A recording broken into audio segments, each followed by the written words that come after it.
Glórias a Deus. Bom dia, paz seja convosco. É estudo, né? Sabe que estudo tem uma dinâmica diferente. Pregação, você se move, dá uns gritos, dá uns glória, faz um barulho, amém? Estudo é diferente. Então eu vou precisar de vocês, amém? Precisar da ajuda de vocês. Em que sentido? De repente a gente vai parar tudo, vai aplaudir Jesus para poder dar aquela... Pode ser ou não? Vamos fazer um teste? Vamos aplaudir o Senhor Jesus? Aleluia! Aleluia! Isso aí. Glórias a Deus, glórias a Deus. Para a gente poder dar aquela linkada de novo, né? Porque são muitas informações. E nós precisamos ir assim, gradativamente, esses 4 domingos aqui, nós vamos desenrolar as partes que são principais, aquilo que mais nós precisamos estar assim, esclarecidos. Ok? Porque a profecia está estabelecida, ela não vai deixar de se cumprir. Amém? Porque a Bíblia diz que a palavra de Deus, ela se cumpre na íntegra. Amém? Quero agradecer a Deus por essa oportunidade, agradecer ao pastor Fábio, a pastora Wanda, por me conceder novamente a honra de estar aqui nesse altar. Agradecer a todos vocês que vieram nessa manhã e que Deus nos capacite, dando a minha capacidade de entregar aquilo que o Senhor tem e a vocês a condição de absorver o que Deus tem para falar. Amém? Feche seus olhos só um instante, vamos orar. Poderoso Deus, nós te louvamos por esta manhã. Uma manhã, Senhor, que fomos tocados pelo Teu Espírito através dos louvores, da adoração. Pai, esse ambiente está preparado, Senhor, para a manifestação do Teu poder.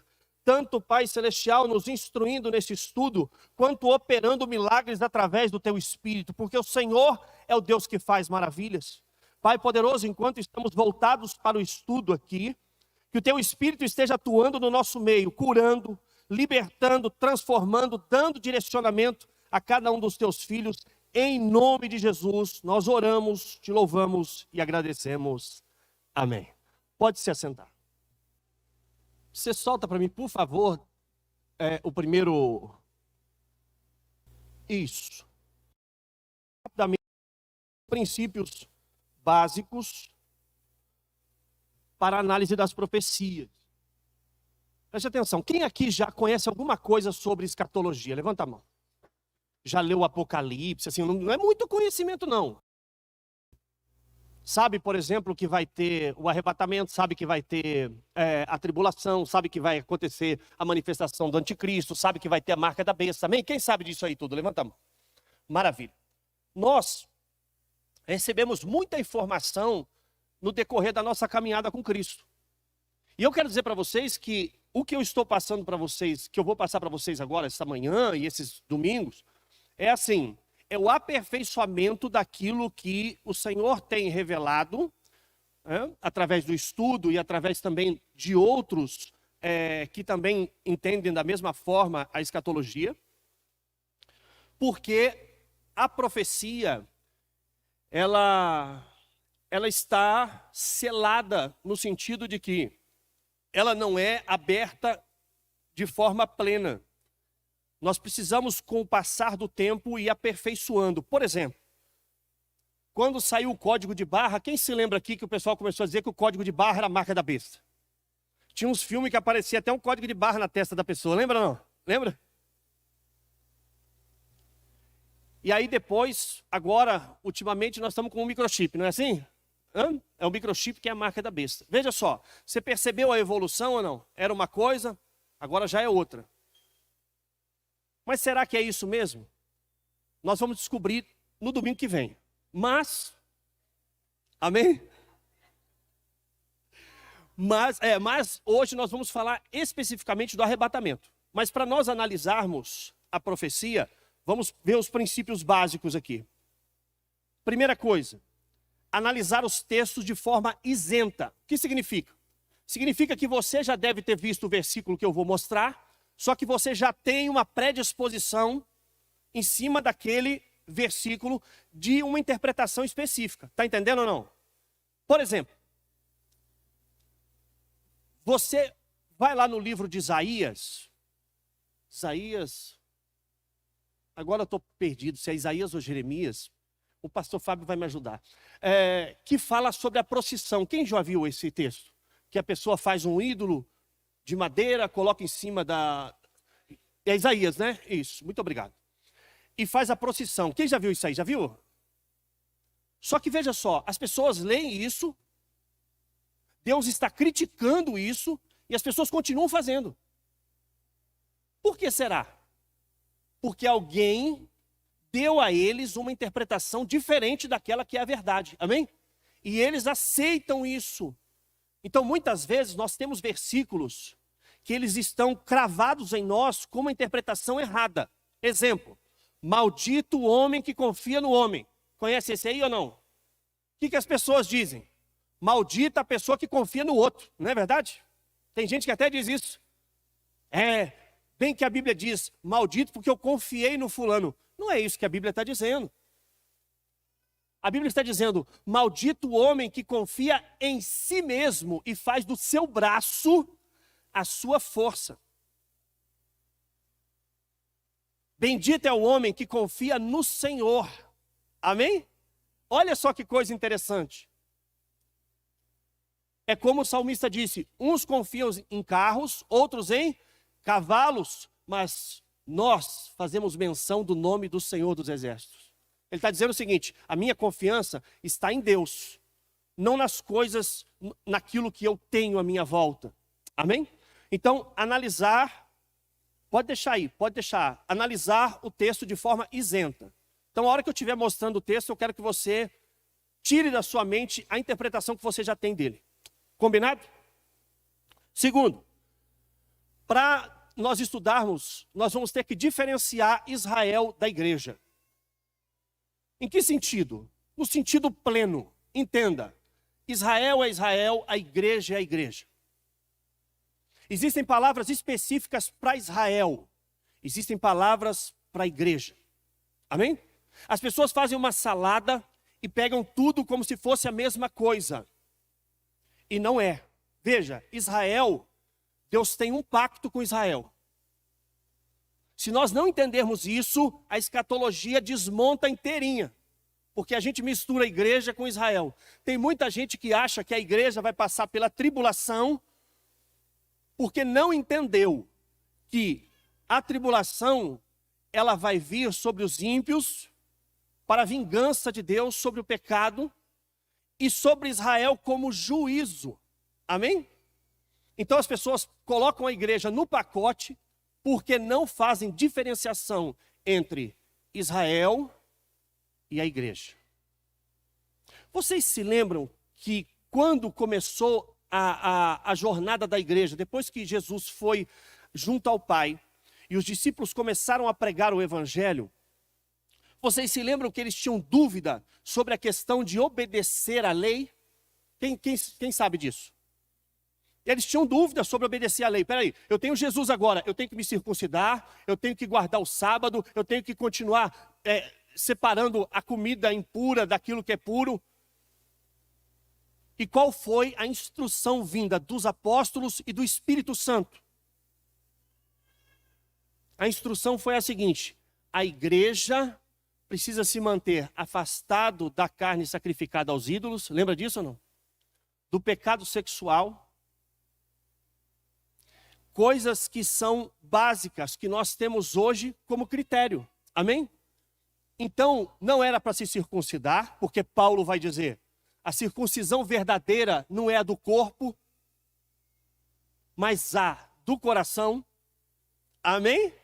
Essa é a circuncisão verdadeira, que é a do coração. Aquela no corpo, ela foi dada como uma marca para Israel. Então Paulo diz assim, porque a igreja estava querendo se circuncidar, e ele disse assim, aqueles que estão convencendo vocês a se circuncidar, quem dera eles fossem castrados. Olha o que ele está dizendo. Então não podemos misturar Israel e a igreja. Amém? No decorrer aqui, eu vou mostrando para vocês a diferença entre um e outro. Ok? Terceira coisa, nós precisamos observar os detalhes textuais. O que a palavra ali, de fato, quer dizer. E eu coloquei um exemplo ali, dia do Senhor. Dia do Senhor é uma expressão usada em todo o Antigo Testamento e depois um pouco no Novo Testamento para descrever não um dia, mas um período em que Deus derramará sua ira sobre a terra.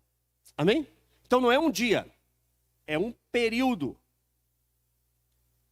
Porque muitas pessoas confundem o dia do Senhor como se fosse a volta. Ou até mesmo o arrebatamento. Mas não é isso. Então nós precisamos observar os detalhes do texto. O que o autor está querendo dizer com aquilo que está escrito. Amém? Então nós vamos usar esses princípios. Tá joia? Combinado? Agora eu quero ver com vocês a sequência dos acontecimentos proféticos após a ascensão de Cristo. Quer dizer, Cristo, ele morreu, ressuscitou ao terceiro dia e caminhou entre os discípulos durante 40 dias. Amém? 40 dias. E ali ele deu provas de que era ele, de que ele tinha um corpo. Amém?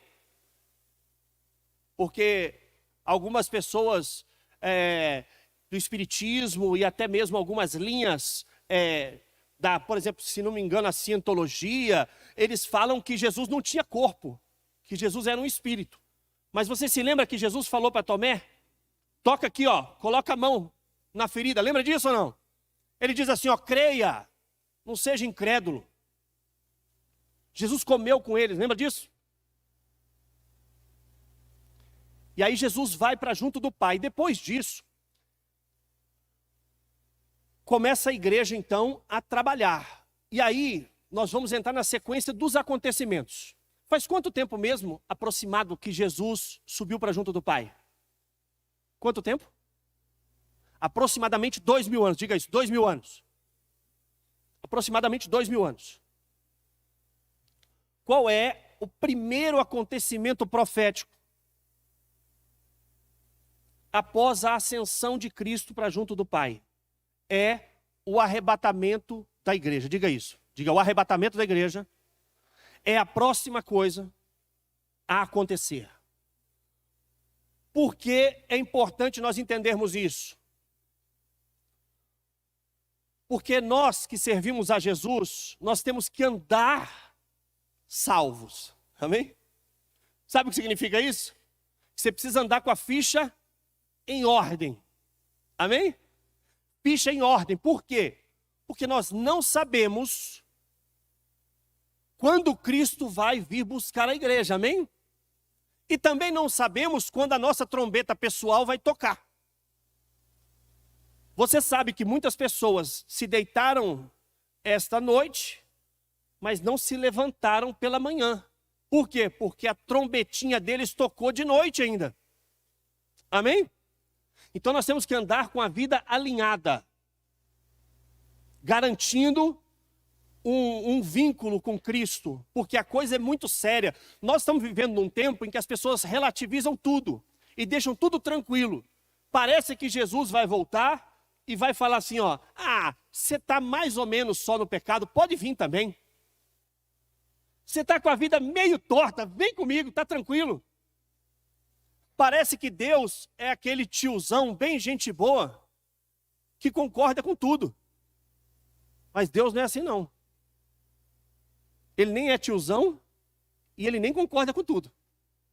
Ele tem uma palavra fixa, estabelecida e ela não volta. Amém?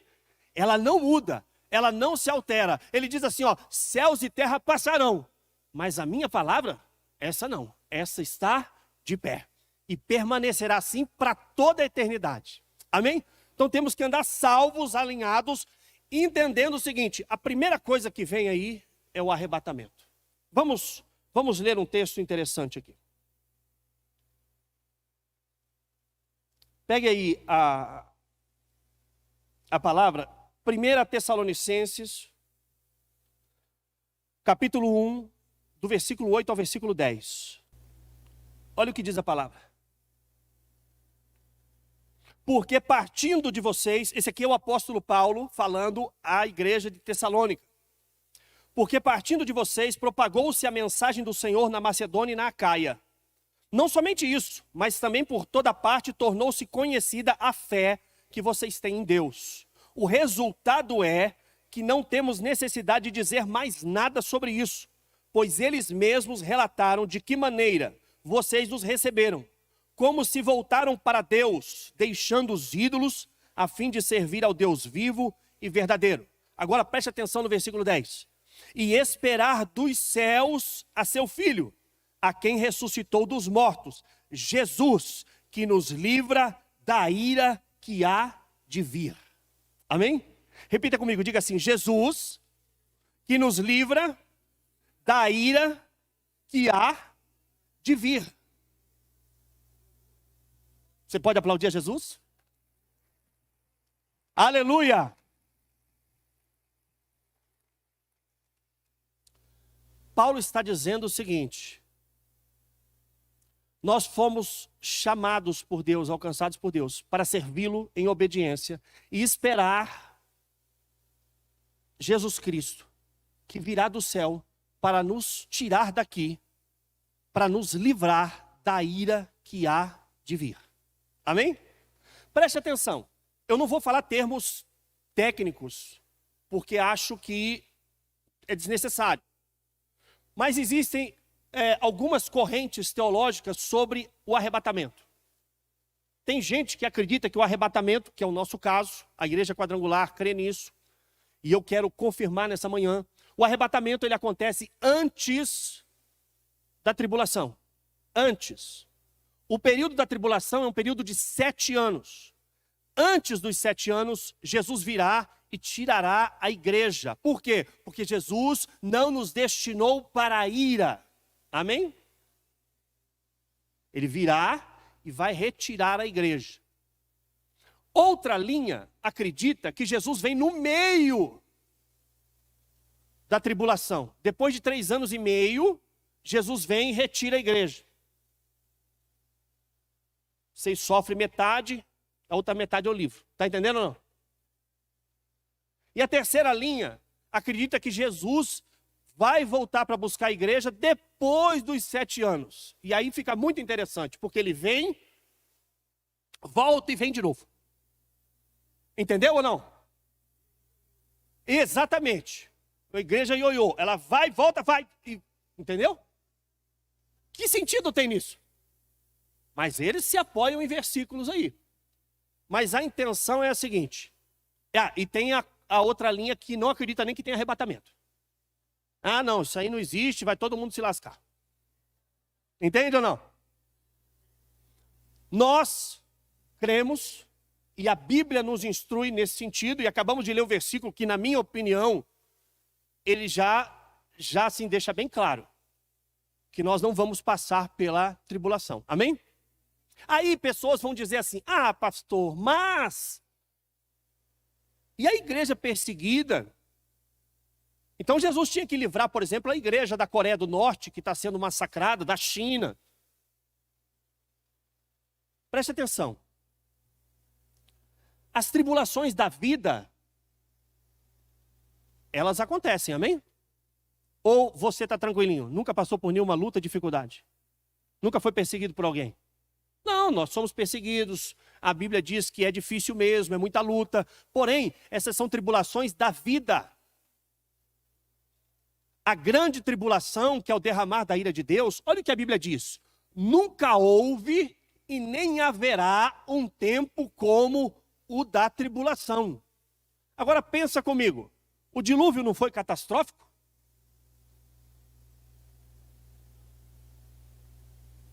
Por exemplo, o holocausto alemão sobre os judeus não foi uma coisa abominável?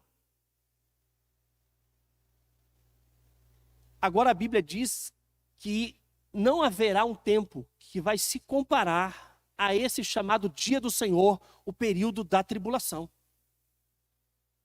E tem gente que acha que vai ser uma coisa simples e comum. Não vai ser nem simples e nem comum. A Bíblia diz que o sol se escurece, a lua se torna vermelha como sangue, as estrelas caem do céu na terra, tem terremoto, tem maremoto, tem... Olha o que a Bíblia diz: os homens desmaiarão por conta do bramido do mar e das ondas. O barulho do mar e das ondas farão com que as pessoas desmaiem de terror. E você acha que isso é uma coisa comum?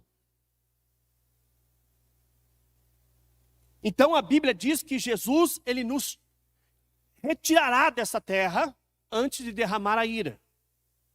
Antes que haja o derramar da ira do Senhor. Amém? Então, nós começamos com o arrebatamento. E aí depois nós vamos ter a manifestação do anticristo, um acordo de paz de 7 anos. Depois nós vamos observar aí os 3 primeiros anos e meio da tribulação, que é chamado princípio das dores. Preste atenção nisso. Quem aqui ouve as pessoas dizer assim, ó, nós estamos vivendo o princípio das dores? Já ouviu ou não?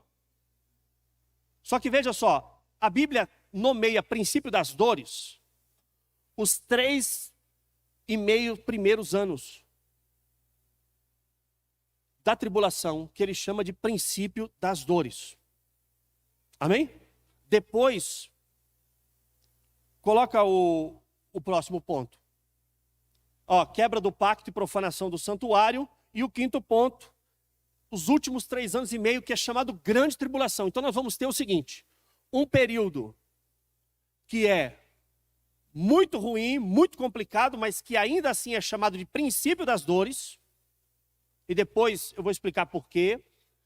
E o segundo período, que é chamado de grande tribulação, porque aí, imagina que você está derramando uma taça, e você está derramando bem devagarinho assim, ó. Bem devagarinho. Mas de repente, quando chega na metade da taça, você vira de uma vez. Entendeu ou não? Os primeiros 3 anos e meio, eles vão ser de princípio das dores. Onde as coisas vão se intensificando e vão ficando cada vez mais complicadas. E os segundos 3 anos e meio, grande tribulação, aí a coisa vai ser, de fato, terrível. A ponto da Bíblia dizer o seguinte, se aqueles dias não fossem abreviados, nenhuma carne suportaria. Amém? E aí depois nós vamos ver o próximo ponto, volta de Cristo. E aí preste atenção, o que a Bíblia diz sobre a volta de Cristo é, todo olho verá. O arrebatamento é um evento que acontece em secreto. A volta de Cristo, todo olho verá. Amém? E ele pisará aqui na terra. Esses detalhes que eu estou te dando é importante porque a hora que entrarmos no texto de Tessalonicenses, você vai perceber que ele é incompatível. Aquilo que Paulo fala que é a vinda de Jesus é incompatível com esta condição. Amém? Então, na volta de Cristo, depois da tribulação, todo olho verá e ele pisará na terra de novo. Ok? E aí, por último, 7º ponto, que é o milênio. Amém? Então, dadas essas informações, vamos começar a trabalhar aqui a primeira coisa, que é o dia do Senhor. Eu preciso que você abra a sua Bíblia aí em Isaías 13, versículo 9. Isaías 13, versículo 9.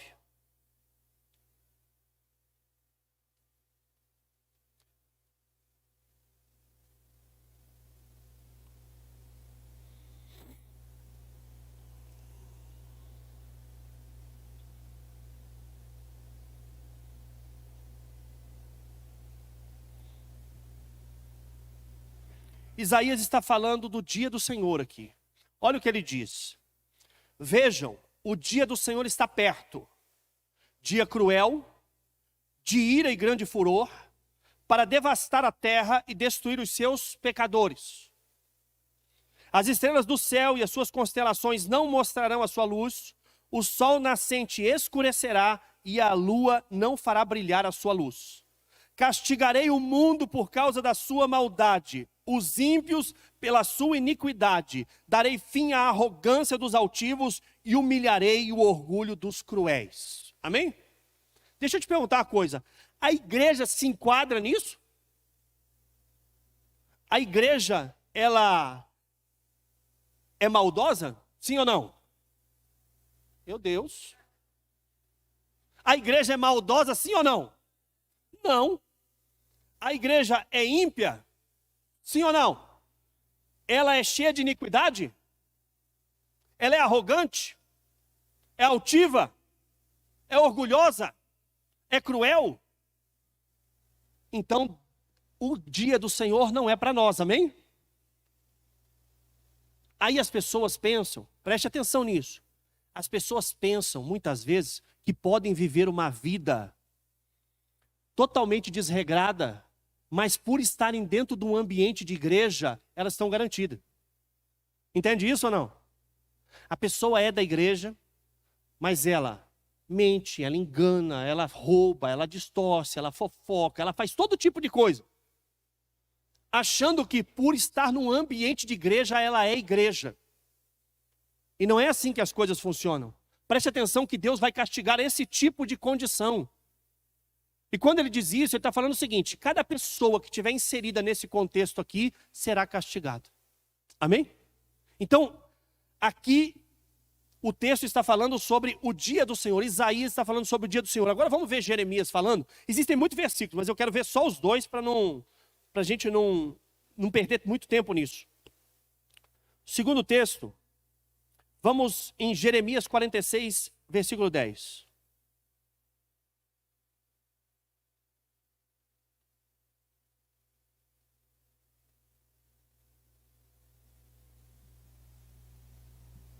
Olha o que diz. Mas aquele dia pertence ao soberano, ao Senhor dos exércitos. Será um dia de vingança, para vingar-se de seus adversários. A espada devorará até saciar-se, até satisfazer sua sede de sangue. Porque o soberano, o Senhor dos exércitos, fará um banquete na terra do norte, junto ao rio Eufrates. Amém? É aquele dia, é o dia do Senhor. Amém? Preste atenção, Deus vai lutar contra os seus adversários. A igreja é adversária do Senhor? Não. Então preste atenção. Se a tribulação é o dia do Senhor, o arrebatamento tem que acontecer antes. Amém? Quem concorda? É simples assim. Agora, vamos observar Paulo falando do arrebatamento. Vocês estão abrindo comigo? Vocês estão acompanhando aí? Maravilha. Então vamos lá. 2 Tessalonicenses, capítulo 2, a partir do versículo 1.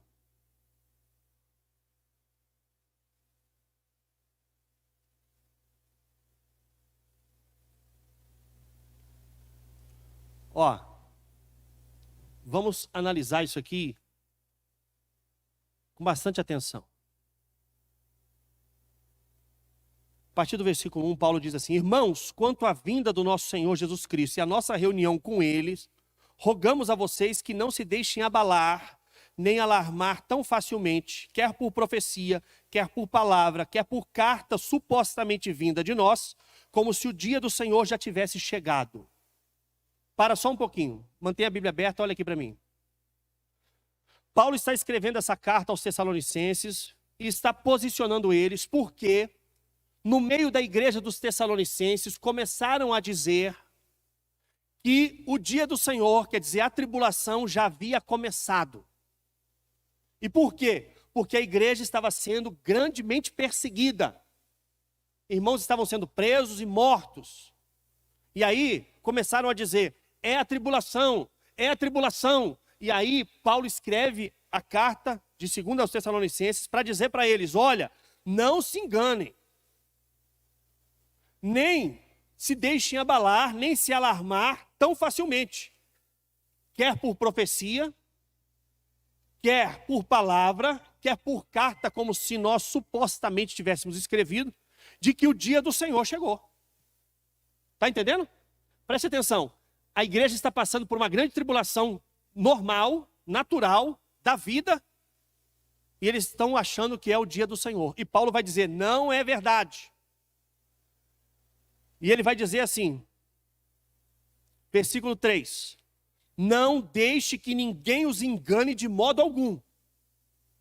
Antes daquele dia, virá a apostasia. Depois será revelado o homem do pecado, o filho da perdição. Esse versículo aqui, meus irmãos, é extremamente importante. Quem já ouviu aqui falar que antes de Jesus voltar, as pessoas vão começar a virar as costas para o evangelho, vai ter uma grande apostasia. Quem já ouviu isso? Já ouviu? Já ouviu? Já ouviu?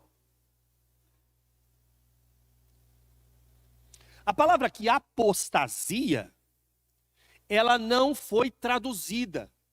A palavra apostasia aqui, ela foi transliterada do grego. O que é uma transliteração? É quando você pega letra por letra de um idioma e passa para outro.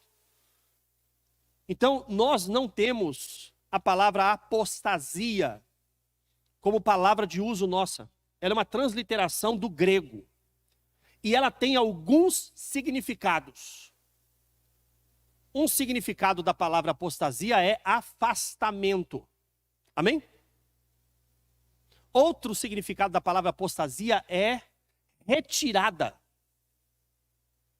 saída, divórcio, separação.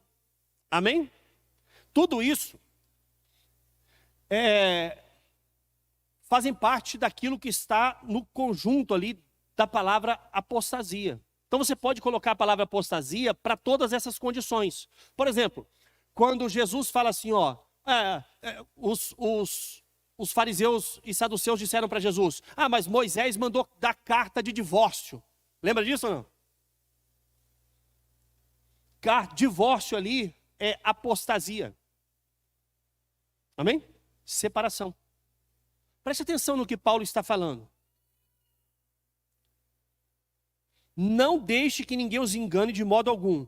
Antes daquele dia, quer dizer, antes da tribulação, antes do dia do Senhor, virá a apostasia. Ele não diz virá uma apostasia, ele diz virá a apostasia.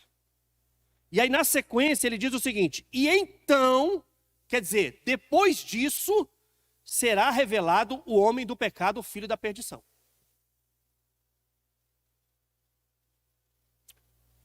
Você concorda comigo que se Paulo está escrevendo aqui inspirado pelo Espírito Santo, as outras cartas que ele vai escrever também são inspiradas pelo Espírito? Amém? Concorda ou não? Agora vamos observar uma coisa que parece uma contradição.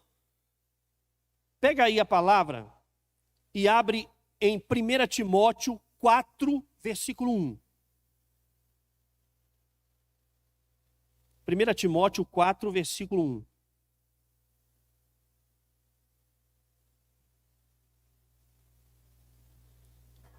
Olha o que está dizendo esse versículo. O Espírito diz claramente. Quem está dizendo? Preste atenção. Paulo tem essas coisas. Quando ele vai falar alguma coisa que é do coração dele, ele diz, eu, Paulo, digo isso. Quando ele vai falar alguma coisa que Cristo revelou para ele, por exemplo, ele diz, o evangelho que eu recebi, não recebi de nenhum homem. O próprio Senhor me revelou. Amém? Ele vai dizer, por exemplo, no texto que nós lemos da ceia, porque eu recebi do Senhor o que também vos entreguei. Outro texto ele diz assim, falo isso por palavra do Senhor. Amém? Aqui ele está dizendo, não que ele, mas que o Espírito Santo diz claramente, sem dúvida, que nos últimos dias, alguns apostatarão da fé. Diga assim, alguns. Você concorda comigo que alguns é um pouco? Alguns é pouco. Como é que Paulo estaria dizendo aos Tessalonicenses que haveria uma grande apostasia e diria para Timóteo que o Espírito diz claramente que alguns apostatarão no final dos tempos? Você está entendendo que é incoerente ou não? Entendeu isso ou não? Alguns é uma coisa, uma multidão é outra. As pessoas estão esperando, e nós ouvimos muito isso, de que haverá um sinal que precede a volta de Jesus, que é uma grande apostasia, uma grande recuo de fé. Como se isso fosse um sinal para a gente começar a entender que Jesus está prestes a arrebatar a igreja. Mas a verdade é que essa grande apostasia não vai acontecer. Preste atenção nisso. Essa grande apostasia não vai acontecer. Porque o texto que está falando aqui, Paulo não está falando de apostasia. Paulo está falando do arrebatamento. A palavra apostasia ali significa arrebatamento. Vamos voltar no texto? 2 Tessalonicenses.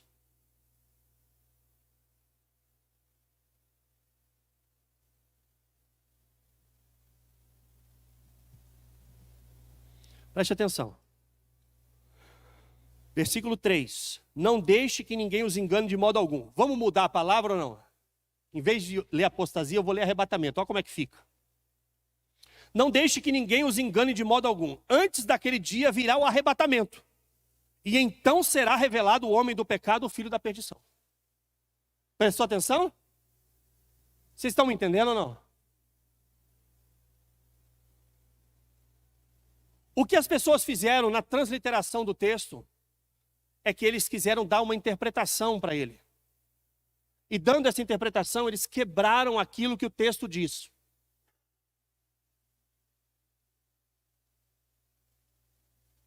Conseguiram entender? Mas eu vou provar. Calma, fique tranquilo. Talvez você está pensando, não, pastor, pelo amor de Deus, eu ouvi minha vida inteirinha sobre isso. Eu também ouvi, bastante tempo. Mas a questão é a seguinte. Lembra que eu falei? Nós precisamos ajustar o nosso entendimento. Ajustar o entendimento. Quando você continua lendo o texto, olha como é que fica interessante. Versículo 4. Este se opõe e se exalta acima de tudo que se chama Deus ou é objeto de adoração, a ponto de se assentar no santuário de Deus, proclamando que ele mesmo é Deus. Não se lembram de que quando eu ainda estava com vocês, costumava lhes falar essas coisas? E agora vocês sabem o que o detém. Preste atenção nisso. Agora vocês sabem o que o detém, ou o que o está detendo, para que ele seja revelado no seu devido tempo. A verdade é que o mistério da iniquidade já está em ação, restando apenas que seja afastado aquele que agora o detém. Então será revelado o perverso, a quem o Senhor Jesus matará com o sopro de sua boca e destruirá pela manifestação da sua vinda. É claro que lendo assim, fica um pouco complexo, mas eu vou explicar para vocês. Paulo está dizendo o seguinte. Antes da manifestação do anticristo, a igreja será arrebatada. Diga glória a Deus. Maravilha. Então, preste atenção. Nós não vamos nem ver quem é o anticristo. Amém? Não vamos nem ver a cara do bitelo. Não vamos ver a cara dele. Se você é a igreja do Senhor Jesus, se você tem compromisso com Deus, você não vai ver nem a cara do bicho feio. Porque o Senhor nos retirará antes. Paulo vai dizer para a igreja, agora vocês sabem quem o detém, para que seja revelado no tempo oportuno. Quem que o detém? A igreja e o Espírito. Diga a igreja e o Espírito Santo.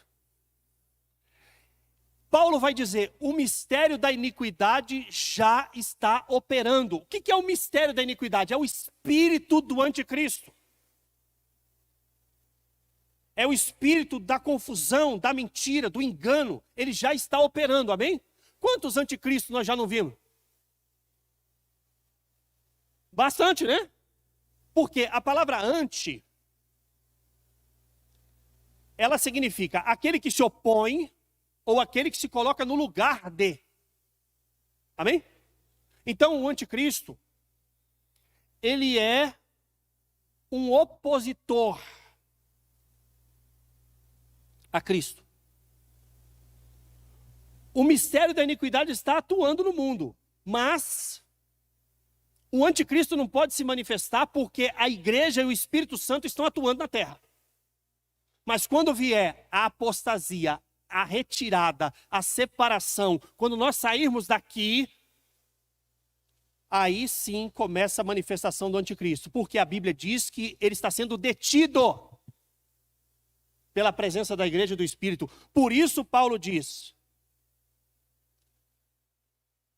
e agora vocês sabem o que está detendo, para que ele seja revelado no seu devido tempo. A verdade é que o mistério da iniquidade já está em ação, restando apenas que seja afastado aquele que agora o detém.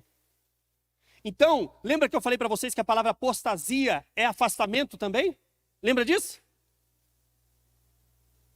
Então veja, o que Paulo está dizendo é, haverá um afastamento, quer dizer, a igreja será retirada. Quando a igreja for retirada, abre espaço então para a atuação do anticristo.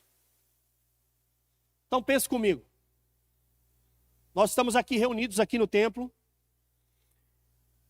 e tem uns ladrão querendo entrar aqui para roubar. Eles vão entrar aqui para roubar enquanto a gente estiver aqui? Tem polícia aqui, tem segurança, eles vão entrar aqui enquanto a polícia estiver aqui e a gente estiver aqui? Mas quando nós sairmos daqui, então abre-se espaço para que eles atuem, está entendendo?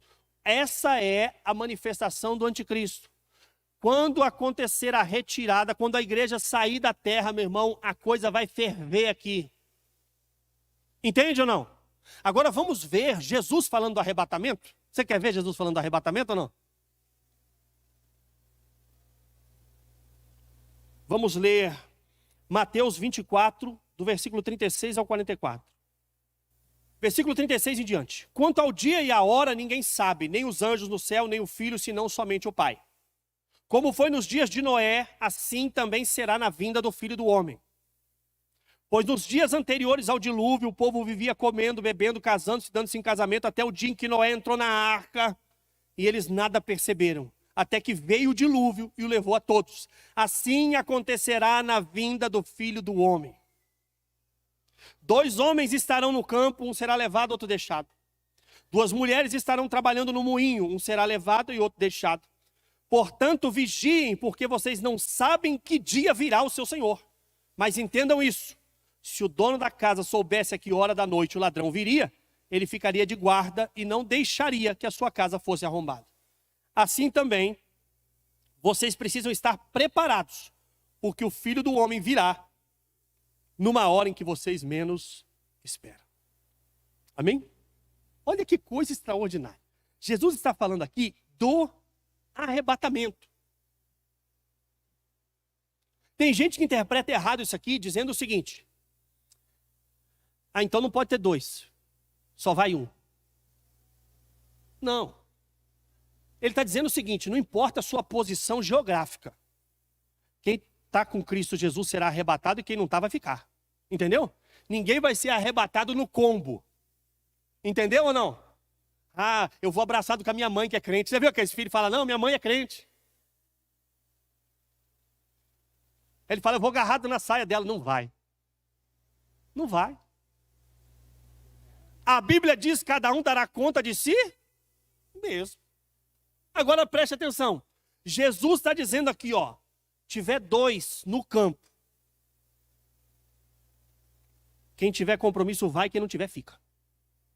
2 mulheres estão trabalhando juntas no moinho. A que tiver compromisso vai, a que não tem fica. Você vê como é sério o negócio? E Jesus vai dizer aqui, ó, agora isso aqui é muito importante. Você acha que Jesus falou alguma coisa à toa na Bíblia? Preste atenção no que ele diz. Como foi nos dias de Noé, assim também será na vinda do Filho do Homem. Pois antes do dilúvio, o povo vivia comendo, bebendo, casando, se dando em casa, até que Noé entrou na arca e eles nada perceberam. Preste atenção. O que significa casavam-se e davam-se em casamento? Você consegue entender? Vida normal. Amém? Vida normal. É isso que a Bíblia está falando. Vida normal.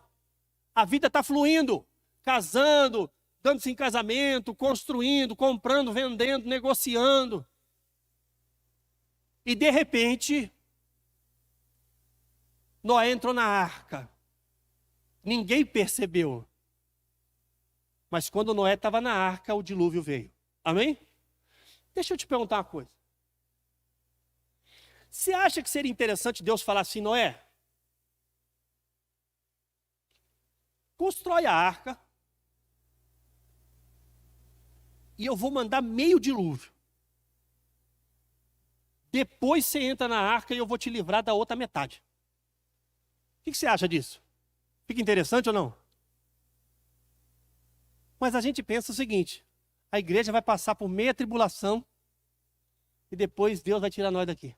Oh, pelo amor de Deus, preste atenção. A vida vai seguir normal, até a igreja ser arrebatada. Veja o que ele diz. Noé entrou na arca e ninguém percebeu. Mas Noé estava seguro. Ó a igreja indo embora. E aí o dilúvio veio. Preste atenção. A igreja sai, a tribulação vem. Entendeu ou não? É desse jeito. Livramento para a igreja, tribulação para quem fica. Amém? Agora preste atenção. Jesus falou aqui claramente. Não interessa se estão encostados um no outro. Quem tem compromisso vai, quem não tem fica. Amém? Agora Jesus tornou isso mais intenso. Agora nós precisamos entender um texto que talvez você não tenha se atentado a ele. Mateus 25, a partir do versículo 1. Essa parábola está falando do arrebatamento. Amém? Você já tinha percebido? Você já tinha parado para prestar atenção nisso? Essa parábola está falando do arrebatamento? Agora, olha os detalhes. O reino dos céus, pois, será semelhante a 10 virgens que pegaram suas candeias e saíram para encontrar-se com o noivo. Ah, vocês conhecem, não conhecem? Eu vou citar aqui. As 10 virgens pegaram a candeia, foram se encontrar com o noivo. 5 eram prudentes, certo? E 5 imprudentes. Quer dizer que 5 estavam preparadas e 5 estavam despreparadas, amém? Mas todas elas são noivas, não são? Entende isso? Todas são noivas. Como é chamada a igreja mesmo? A noiva de Cristo. Preste atenção. As 10 são noivas. Só que 5 estavam preparadas e 5 despreparadas. Estavam esperando o noivo e elas estavam com a sua candeia. Só que 5 prudentes levaram óleo extra. O que Jesus está dizendo? Irmão, você precisa de unção e estar preparado para que mesmo que demore, você permaneça preparado. Amém? Aí, olha só. Começou a apagar a candeia das imprudentes. E aí alguém disse assim, ó, tá chegando o noivo. Elas disseram assim, nossa candeia está apagando, dá um pouco do azeite para nós. Aí as prudentes disseram, não, porque senão pode faltar para vocês e para nós. Corre lá na cidade e compra. E elas correram lá. O que o texto está dizendo? Elas eram virgens, quer dizer, elas eram escolhidas. Elas tinham o que precisava, mas não tinham o suficiente para esperar até o noivo chegar. Elas estavam despreparadas. E o que aconteceu? O noivo chegou e só tinha 5 preparadas. Ele levou as 5 com ele. Você está entendendo ou não? Entrou e trancou a porta. Entrar e trancar a porta significa o seguinte, fechou o acesso. Fechou o acesso. Daí chega as 5 imprudentes. Bate na porta. Senhor, chegamos. Qual que é a resposta mesmo? Vamos ver aqui. Versículo 11. Mais tarde vieram também as outras e disseram, Senhor, Senhor, abre a porta para nós. Mas ele respondeu, a verdade é que não as conheço. Meu Deus. Portanto, vigiem, porque vocês não sabem o dia e nem a hora. Meu Deus. O que Jesus está falando aqui é o seguinte: tem gente que nasceu na igreja, cresceu na igreja e vai ficar por falta de compromisso. Não é brincadeira. As pessoas hoje estão brincando de servir a Cristo, brincando de igreja. Nós temos pecados, nós temos erros, nós temos falhas que fazem parte da natureza do homem. Estamos lutando contra isso todos os dias, amém? A maior luta que nós enfrentamos não é nem as externas, são as internas. É a luta contra nós mesmos. Mas a questão é o seguinte: tem que seguir lutando, meu irmão. Ah, pastor, mas eu tenho muita fragilidade, dificuldade nessa área. Você tem nessa área, o outro tem na outra. O importante é seguirmos lutando para sermos de acordo com a vontade de Cristo. Quem está de pé, cuidado para não cair. Quem cair, entenda. Cair é do homem, mas o levantar é de Deus. Levante-se, fique de pé. Lute. Por quê? Porque o Senhor vai voltar. Hoje nós não vamos conseguir ver isso, mas no domingo que vem, nós vamos ver sobre a condição da vida e como é que as coisas vão acontecer, e você vai perceber que nós somos, assim, influenciados de uma forma extraordinária a sairmos fora do caminho, sairmos fora do propósito. Amém? Vocês entenderam isso aqui? O que Jesus está falando então é o seguinte: ele virá, e aqui é arrebatamento, é uma retirada secreta. Ele virá num tempo em que as pessoas não vão estar esperando. E vai pegar muita gente de surpresa, inclusive pessoas que professam a Jesus Cristo como Senhor e Salvador. Então a gente tem que entender que não é brincadeira, que a coisa é séria. É literalmente um assunto de vida ou morte. É um assunto que diz respeito à eternidade. Amém? Eu vou explicar uma coisa agora que é profunda e que vai acontecer no arrebatamento.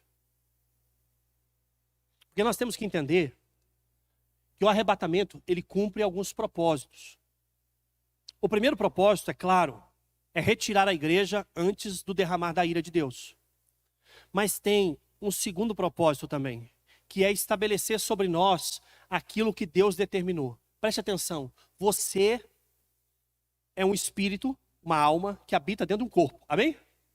É isso ou não é? Vamos entender um pouco aqui como é que funciona a questão de morte, segundo a Bíblia. Quando uma pessoa está em Cristo Jesus, e ela está vivinha ali, tranquila, de repente dá um piripaque e morre. O que acontece com o espírito dessa pessoa? Com a alma, eu vou chamar de alma. O que acontece com a alma dessa pessoa? Algumas pessoas dizem que a pessoa dorme. Quem já ouviu isso? É chamado sono da alma. Já ouviu isso ou não? Da onde eles tiram essa ideia? Porque Paulo diz assim, ó: não quero que sejais ignorantes acerca dos que dormem. Não é isso? O termo dormir ali é um jeito carinhoso de falar da morte. Amém? Menos impactante. Então Paulo está dizendo assim, ó: eu não quero que sejais ignorantes acerca dos que morreram. Está vendo como fica mais agressivo? Do que dos que dormem? Eu pergunto para você, quando você pensa num parente seu que se foi, eu perdi meu pai há poucos anos agora. Quando eu penso no meu pai, eu prefiro pensar no sono, né, em estar dormindo, do que estar morto. Entende ou não? Paulo fala isso de uma forma a ficar mais, menos agressivo, entende? Mas não existe sono da alma. Diga isso, não existe sono da alma. E a Bíblia prova isso. Quando o crente morre, a sua alma vai para um lugar chamado paraíso. Amém? Paraíso. Pastor, aonde que está escrito isso? Por exemplo, quando Jesus está crucificado, o ladrão da esquerda blasfema, o ladrão da direita fala para ele: Senhor, lembra-te de mim quando entrares no teu reino. Lembra disso ou não? O que Jesus respondeu para ele? Ainda hoje estarás comigo aonde? No paraíso. Você acha que Jesus ia mentir naquela hora? Vou dar uma miguelagem nele? Vamos fingir que é paraíso. Não, Jesus está falando sério. Senhor, lembra-te de mim quando entrares no teu reino. Ele diz, ainda hoje você vai estar comigo lá no paraíso. Amém?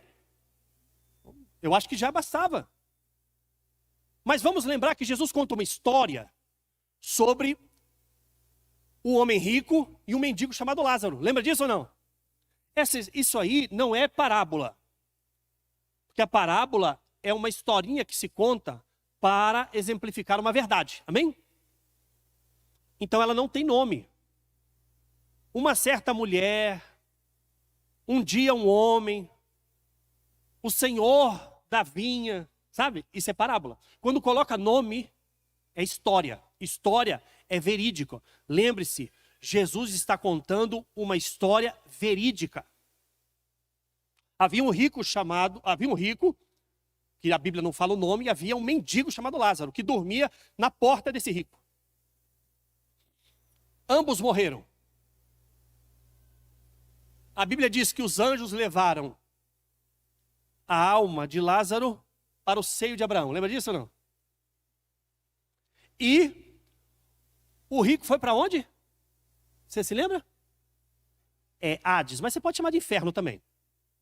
Hã? Hades é a palavra grega para inferno. Inferno. Tem gente que não gosta. Rapaz, eu não gosto desse negócio de inferno, não. Inferno. Ou chamado lugar dos mortos. Amém? Mas é dos mortos sem Cristo. Então tá lá. O rico no Hades, no inferno, e Lázaro no seio de Abraão. Preste atenção nisso. Não é paraíso, é seio de Abraão. Amém? Lembre-se, eles se reconheciam, não é verdade? O rico viu Lázaro lá com Abraão e falou, pai Abraão, pede para Lázaro pingar uma aguinha aqui na minha boca que eu estou queimando. Lembra disso ou não? E aí Abraão disse para ele, não é possível, quem está aqui não passa para esse lado, quem está aí não passa para cá. Você recebeu bem a sua vida toda, não teve compromisso com Deus, né? O Lázaro sofreu a vida toda, mas tinha compromisso com Deus. Agora ele fica aqui, você fica aí. Ah, pai Abraão, manda que Lázaro vá lá falar com os meus irmãos, para que eles não venham para cá onde eu estou. Preste atenção, é consciência plena dos acontecimentos. Ele sabia que ele tinha irmão, ele sabia que os irmãos iam para o mesmo lugar que ele, porque agia da mesma forma. Está entendendo? Mas aí o que aconteceu? Abraão diz assim, ele tem Moisés, tem os profetas. Quer dizer, tem a Bíblia, né? Acredita na Bíblia. Aí disse, não, pai Abraão, mas se alguém for dos mortos lá avisar eles. Ele falou, se não acredita na Bíblia, vai acreditar que o morto ressuscitou? Não. Não é assim que funciona. Entendeu? Lázaro dormiu? O rico dormiu? Não. Morreu, destino. A alma ou vai para o paraíso, ou vai para o inferno. Agora veja só.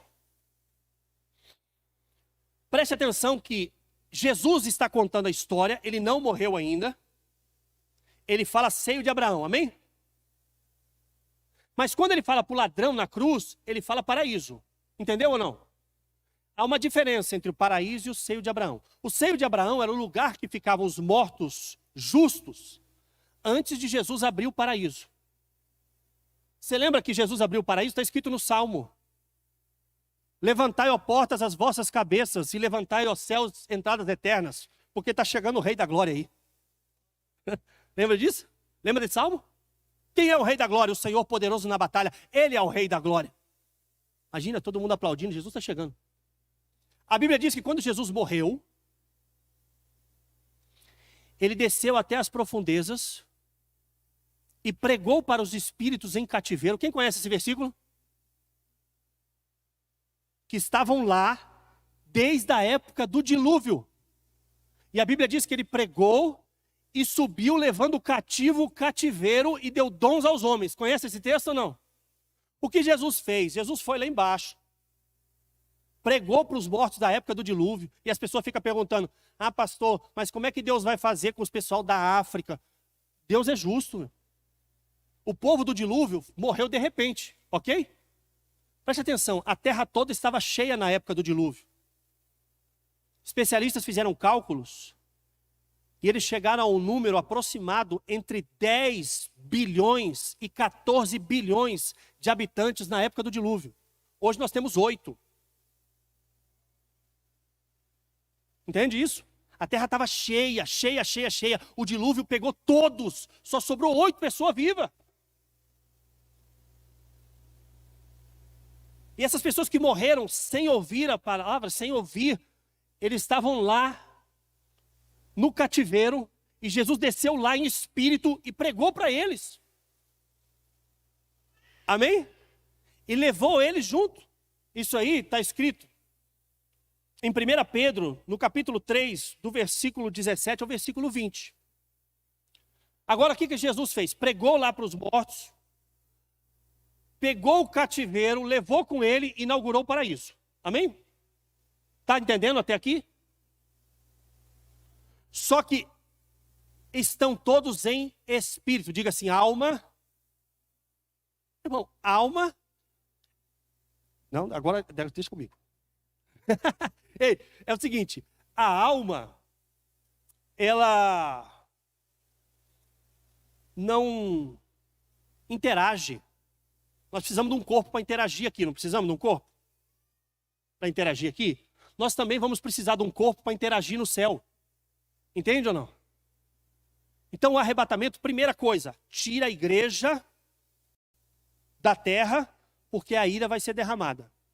Mas quando Deus vai tirar o povo, acontece algo extraordinário. Vamos ler o que Paulo fala acerca disso. 1 Tessalonicenses, capítulo 4, versículo 13. 1 Tessalonicenses 4, 13.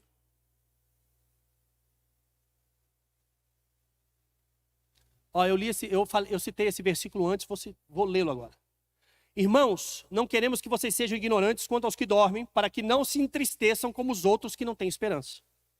Se cremos que Jesus morreu e ressurgiu, cremos também que Deus trará, mediante Jesus e juntamente com ele, aqueles que nele dormiram. Dizemos a vocês, pela palavra do Senhor, que nós, os que estivermos vivos, os que ficarmos até a vinda do Senhor, certamente não precederemos os que dormem. Pois dada a ordem com a voz do arcanjo, o ressoar da trombeta de Deus, o próprio Senhor descerá do céu e os mortos em Cristo ressuscitarão primeiro.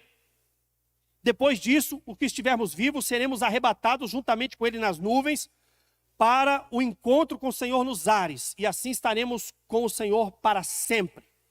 Consolem-se uns aos outros com essas palavras. Então preste atenção no que o Paulo está dizendo. Quando tocar a trombeta do arrebatamento, Deus descerá do céu, Jesus descerá do céu, não pisará na terra, ficará nos ares, e nós iremos nos encontrar com ele lá. Mas nós não iremos, nós que estamos vivos, Paulo estava falando isso porque ele estava vivo na época, nós que estamos vivos, não iremos primeiro do que os mortos. Os mortos ressuscitarão primeiro. Agora preste atenção no que a Bíblia está nos ensinando. As pessoas estão no paraíso, mas estão em alma, em espírito.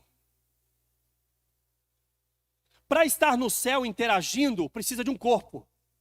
Então a Bíblia diz que os mortos, eles ressuscitarão, recebendo um corpo glorificado. Amém? E nós, os que estivermos vivos, diz Paulo, seremos transformados. Você quer ver como fica claro isso? Vamos lá em 1 Coríntios. Capítulo 15, versículo 50. Olha isso, que coisa extraordinária. Irmãos, eu lhes declaro que carne e sangue não podem herdar o reino de Deus. Nem o que é perecível pode herdar o imperecível. Preste atenção. Ninguém em carne e sangue entra no céu. Entendeu ou não? É outra condição. Não entra. Aí ele está dizendo o seguinte: eis que eu lhes digo um mistério. Por que é mistério? Porque é uma coisa que estava oculta e ele vai revelar agora. Nem todos dormiremos, mas todos seremos transformados. num abrir e fechar de olhos, ao som da última trombeta, pois a trombeta soará e os mortos ressuscitarão incorruptíveis, e nós seremos transformados. Pois é necessário que aquilo que é corruptível se revista de incorruptibilidade, e aquilo que é mortal se revista de imortalidade. Quando, porém, o que é corruptível se revestir de incorruptibilidade, e o que é mortal de imortalidade, então se cumprirá a palavra que está escrita: a morte foi destruída pela vitória. Vamos aplaudir o Senhor Jesus? Glórias a Deus. Aleluia. Aleluia. Louvado seja o Deus Todo-Poderoso. Aleluia. Então veja. Haverá uma transformação imediata. Paulo está dizendo aqui, num abrir e fechar de olhos. Mediante a trombeta do arrebatamento. E nós seremos levados e estaremos com ele para sempre. Você sabe o que é um corpo corruptível? É esse que nós estamos aqui. Perece, sofre, está com pecado. Entende ou não? Enquanto nós estivermos nesse corpo, nós vamos ter que lutar contra o pecado. Por isso Paulo diz assim: miserável homem que sou, quem me livrará do corpo dessa morte? Mas num corpo incorruptível, que é um corpo igual ao que Jesus tem, vai embora toda essa situação. Não tem mais doença, não tem mais desgaste, não tem, porque é incorruptível. Incorruptível é que não se corrompe. Olha que coisa extraordinária. Os discípulos estão reunidos com medo, porta e janela trancada. Jesus tinha morrido. Eles estavam com medo da perseguição.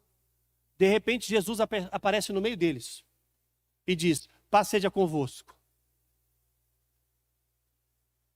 Alguém falou: quem deixou a porta aberta?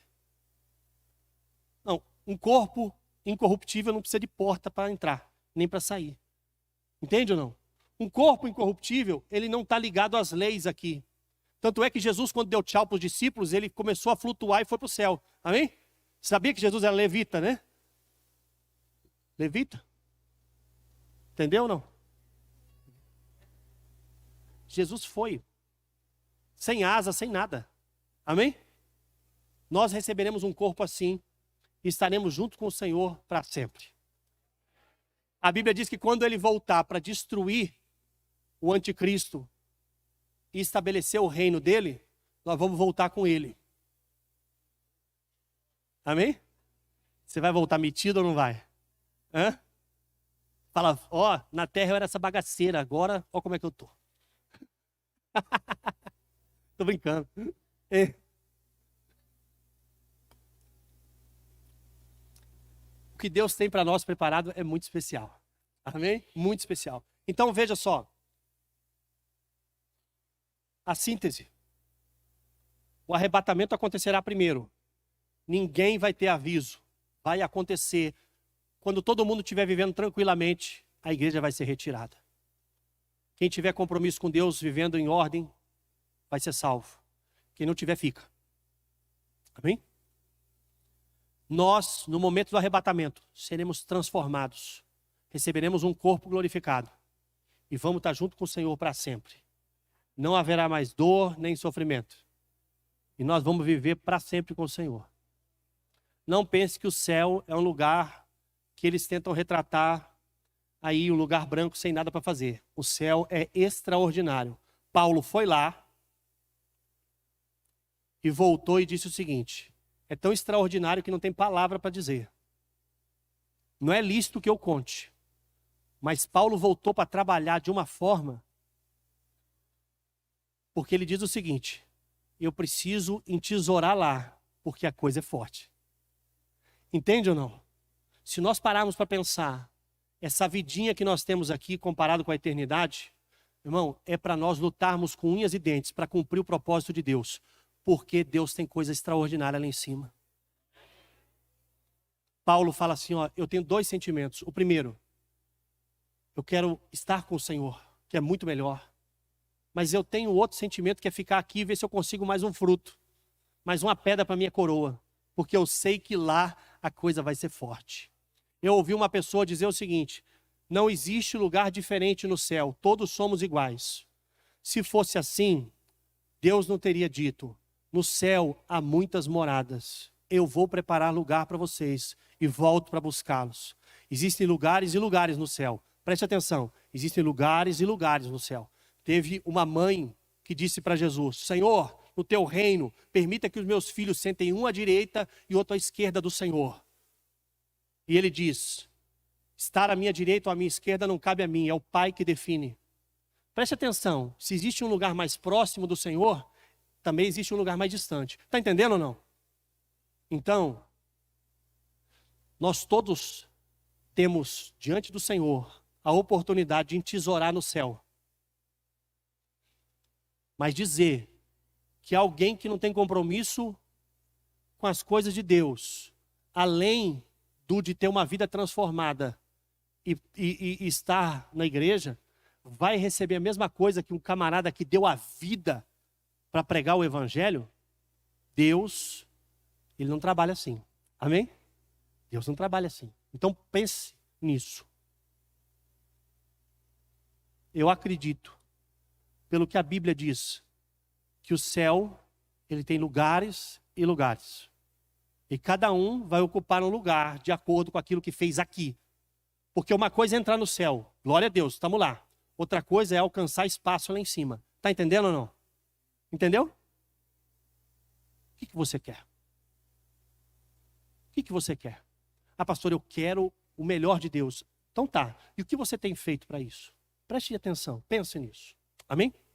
Rapidinho, eu quero tirar aqui uma dúvida, rapidinho. Se alguém tiver dúvida do que eu falei, só do que eu falei. Não adianta a besta que subiu do mar.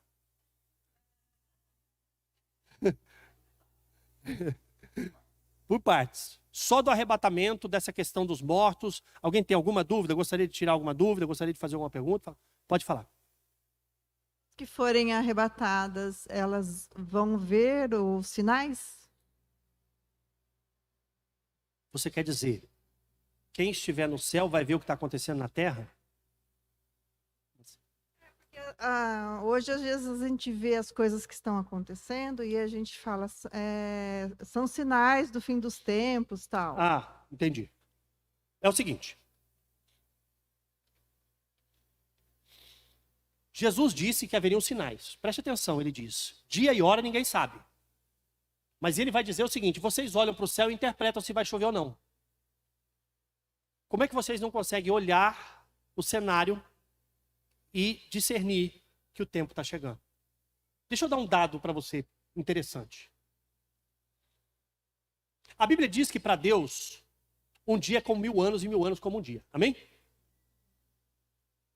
A Bíblia também diz que Deus pré-estabeleceu o tempo e a habitação do homem na terra. Deus trabalha com um número muito importante que é o 7.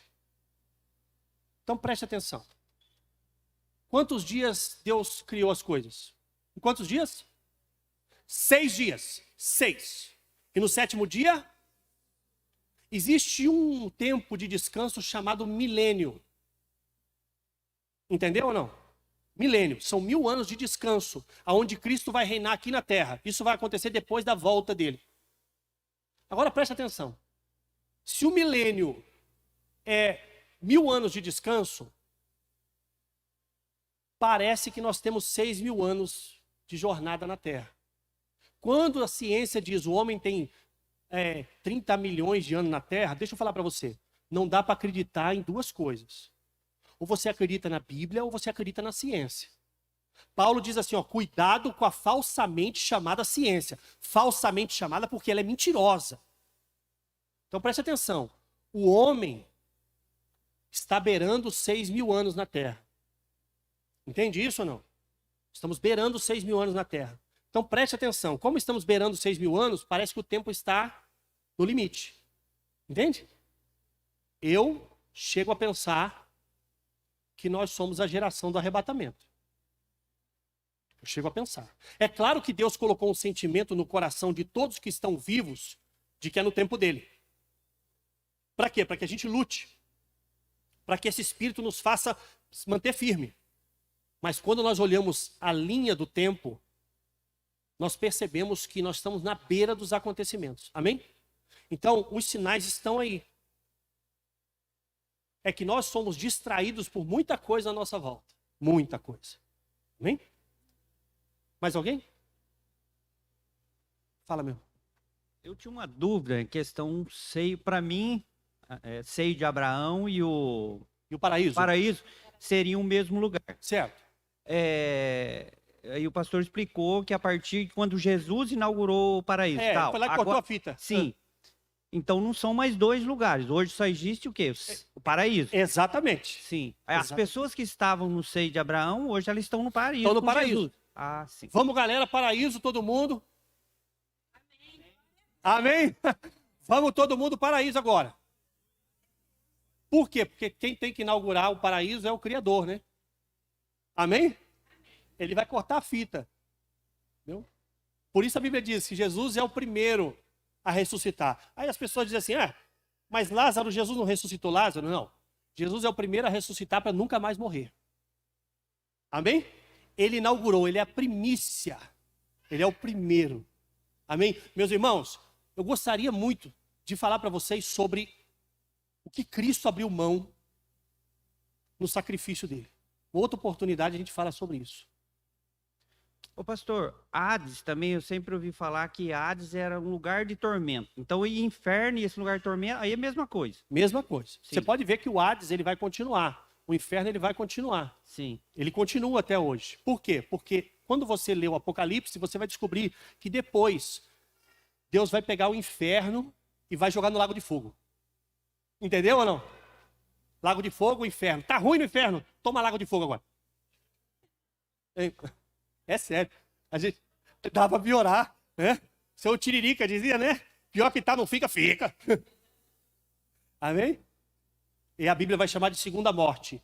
Aí ele diz assim, bem-aventurado os que participaram da primeira ressurreição. Entendeu ou não? Porque a segunda morte não tem poder sobre eles. Maravilha?